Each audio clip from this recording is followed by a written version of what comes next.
حضرت ابن عباس رضی اللہ عنہ سے روایت ہے کہ رسول اللہ صلی اللہ علیہ وسلم نے فرمایا، جو شخص اپنا عمل لوگوں کو سناتا ہے، اللہ اس کے بارے میں ہونے والا فیصلہ لوگوں کو سنائے گا اور اسے رسوا کرے گا، اور جو لوگوں کو دکھاتا پھرتا ہے، اللہ تعالیٰ اس کے بارے میں لوگوں کو دکھا دے گا کہ اس کا انجام کیا ہوا۔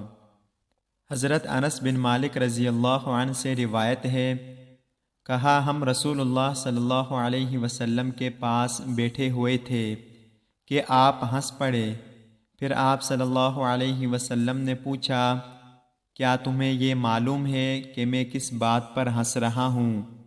ہم نے عرض کی، اللہ اور اس کا رسول صلی اللہ علیہ وسلم زیادہ جاننے والے ہیں۔ آپ صلی اللہ علیہ وسلم نے فرمایا، مجھے بندے کی اپنے رب کے ساتھ کی گئی بات پر ہنسی آتی ہے۔ وہ کہے گا، اے میرے رب، کیا تو نے مجھے ظلم سے پناہ نہیں دی؟ آپ صلی اللہ علیہ وسلم نے کہا، وہ فرمائے گا، کیوں نہیں؟ فرمایا، بندہ کہے گا، میں اپنے خلاف اپنی طرف کے گواہ کے سوا اور کسی کی گواہی کو جائز قرار نہیں دیتا۔ تو وہ فرمائے گا، آج تم اپنے خلاف بطور گواہ خود کافی ہو، اور کرامن کاتبین بھی گواہ ہیں۔ چنانچہ اس کے منہ پر مہر لگا دی جائے گی اور اس کے اپنے اعضاء سے کہا جائے گا، بولو۔ فرمایا تو وہ اس کے اعمال کے بارے میں بتائیں گے، پھر اسے اس کے اعضاء کے بولنے کو اکیلا چھوڑ دیا جائے گا۔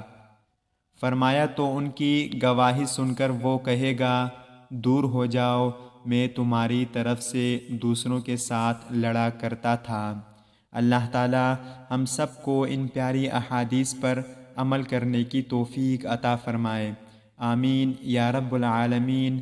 السلام علیکم ورحمۃ اللہ وبرکاتہ۔ آپ سب دیکھنے والوں کا بہت شکریہ۔